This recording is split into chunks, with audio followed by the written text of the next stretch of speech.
Homicide in the capital falls to its lowest level for a decade, according to figures released by the Met Police. The Commissioner says every murder is a tragedy. Whilst you can only have empathy for those families, we should be proud of a London that is comparably safe on pretty much any measure comparing to cities across the world on homicide. We look at the figures and perceptions of safety of our city, also tonight. A major breakthrough at London's Moorfields Eye Hospital as doctors managed to restore sight for people suffering from a rare condition. Plus, we're in Surrey, one of the places to get more powers to clamp down on pavement parking. And when it comes to discovering the wonders of nature, there really is no place like home.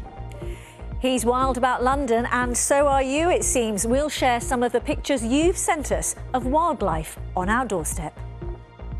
Two Metropolitan Police officers who sexually assaulted a woman at a central London casino have been spared jail. Jerome Beasley and Luke Robinson were given 15 and 18-month sentences, both suspended for 2 years. A man's admitted causing unnecessary suffering to animals after the bodies of 41 dogs were found at the rescue centre he ran in Crays Hill in Essex. Animal remains and a number of living dogs in need of veterinary care were found during a raid at a property run by Ovid Rahman last May. Extra cancer services could be added to hospitals in Hertfordshire and Bedfordshire as part of plans to relocate a unit based in northwest London. The Mount Vernon Cancer Centre offers care to around 13,000 patients across London and the home counties, but is limited by its ageing buildings and lack of urgent care. And some London councils are angry they've been labelled as red in the new government pothole traffic light scheme. Kensington and Chelsea, Greenwich and Waltham Forest all received the lowest rating. Kensington and Chelsea says it will be raising concerns with the Department for Transport. A fire at a recycling centre in West London has been brought under control after disrupting several train services yesterday. Around 60 firefighters tackled the blaze on Johnson Street in Southall on Sunday afternoon. The cause is unknown. A North London landlord has been fined £9,000 after council officers found a house in Edgware riddled with fire hazards and a gas leak. Harrow Council says the unlicensed HMO had dangerous living conditions, including no smoke alarms. Now, a free tour at the Tate Modern is reframing how African art is perceived. The exhibition focuses on African modernism and Afro-surrealism. The aim is to encourage people to see key works through the lens of history, identity and belonging, whilst challenging long-held stereotypes. In terms of one misconception that I think audiences would leave behind in terms of African art, I suppose disposing of this notion that African art is solely about African masks, which I think historically, because of the colonial nature of how a lot of African art came to Europe, has tended to be the presentation. So, you know, if I can say it very crudely, the work that we generally look at on the tour doesn't look African. Next, is this happening where you live? Pavement parking, something that infuriates and can even endanger some residents. It's illegal in London, and now some councils in surrounding areas are being given more powers to clamp down on it. Our transport correspondent Tom Edwards reports from Surrey. Okay, Maisie, find a way. Find a way, that's a good girl. Parking on the pavement means Annika and her guide dog Maisie have to walk on the road. It's really dangerous and really scary. In the home counties, like here in Egham in Surrey, you can park on the pavement legally without getting fined. That's now going to change. I do welcome it a lot because it's going to make it safer for me and my family to walk, and it's going to make it easy for me to plan routes because I had to change routes. Sometimes I had to take long detours to find a way that's safer because sometimes it's just not safe to try and walk on the road. And it's also difficult for me because in this area I sort of know the roads, but if I have to take a different route I might get more easily lost. Then I'm late for meetings, miss doctor's appointments and all of that. So I'm really looking forward to the pavements being clearer. In London, councils have had powers to fine pavement parking since 1974.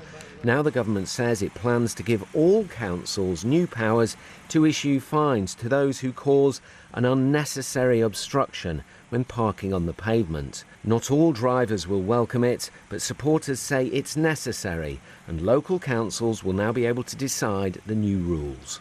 Pavement parking is a nuisance for everyone, but it's incredibly dangerous for people with sight loss who can be forced into the road with oncoming traffic, as well as people with pushchairs and wheelchair users as well. So we're really pleased by this announcement to tackle it. One of the key things about what the government announced recently is that they're going to be devolving this power out to local authorities, and I think that's really important, as local authorities know some of the challenges that are happening locally. They know how best to serve their communities. So I'm really pleased to see that happening. There's no date yet on when the law will be changed, but for Annika, it can't come soon enough. Tom Edwards, BBC London. Hello and a very good evening to you. The Metropolitan Police has today released new figures giving us a snapshot of violent crime in the capital. It shows last year homicide in London has fallen to its lowest level for more than a decade.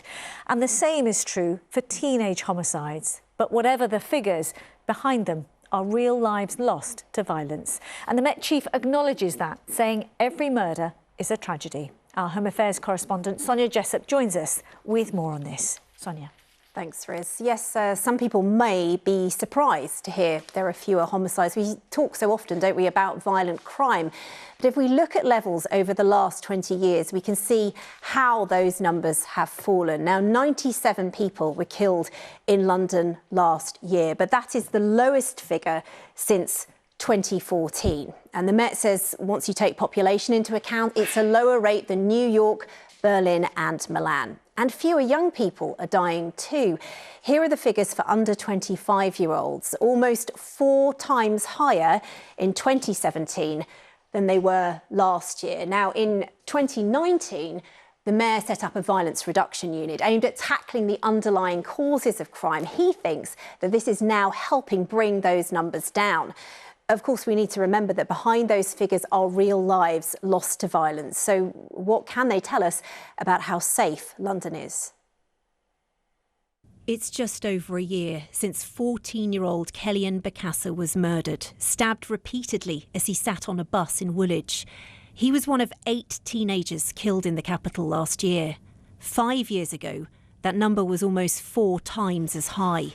The Met Police say falling homicide figures show the city is getting safer. Whilst you can only have empathy for those families, we should be proud of a London that is comparably safe on pretty much any measure comparing to cities across the world on homicide. And the fact it's coming down, I mean, sort of a couple of decades ago, it was more than twice as much in London. That's quite remarkable. The Commissioner says police are targeting the most dangerous gangs. This, a raid last week on suspects accused of drug dealing. And he credits schemes like this at the Damilola Taylor Centre in Peckham, funded by the Mayor's Violence Reduction Unit, for helping keep young people safe. Community groups say there's more support now compared to a few years ago when youth services were cut. Because there's no one there to divert them off the streets. The parents are, have no one to talk to. Statutory services are oversubscribed with, young people. And I think that's where the youth work now has played a big impact. But that's 100 less young people who've been injured. Roisin Kelville is part of a team based in hospitals trying to guide young people who've been stabbed or shot away from crime. She's seeing fewer victims and says it shows their work is making a difference. They say it takes a village to raise a child, and through various different reasons, villages have sort of depleted. There's this massive collective effort that we are now actually seeing. It comes, though, as other crimes. Mobile phone thefts and shoplifting have soared. Violence with injury has fallen, but knife offences have been rising in recent years. The Mayor says he's frustrated with false narratives spread about the capital. But what does he say to those who feel London still isn't safe? I can understand why they hate London. We are diverse, we are progressive, we are liberal, we are successful. Even the harshest critics of London will have to accept these figures are remarkable. These figures have to be looked at at the whole. Where it's improving, I absolutely applaud the Met. But let's not just signpost to certain figures, because that's what the Mayor always does. In Peckham, there were calls to keep up the momentum and the funding for projects, with much more to do to keep young people safe. But for now, they were taking the chance to celebrate good news. And Sonia joins me again. Sonia, as you mentioned, the homicide numbers may be coming down, but where does this leave overall perceptions of our city, home and abroad, of how safe it is? Well, a new YouGov poll has found that 61% of people in Britain that were asked found that they think the capital is an unsafe place to live. But it found that Londoners feel very differently, because only 34% of them think their city is unsafe. And I suppose so many factors feed into our perceptions, don't they? Is it the crime figures themselves? Is it what we see on the news? Is it what we share on social media, which of course can be viewed around the world? Or is it our lived experiences of where we live and how we live in the city? You know, if you've had a mobile phone snatched from you, or you live in a neighbourhood where you've seen there is a spate of stabbings, that's going to affect how safe you are feeling. Now, of course, the Commissioner and the Mayor today really keen to push that message that London is a comparatively safe city. Not everyone will trust in that, and there are many who will welcome that fall in homicide figures, but also feel that much more needs to be done. OK, for now, Sonia, thank you very much. Sonia Jessup there, our Home Affairs correspondent. Thank you.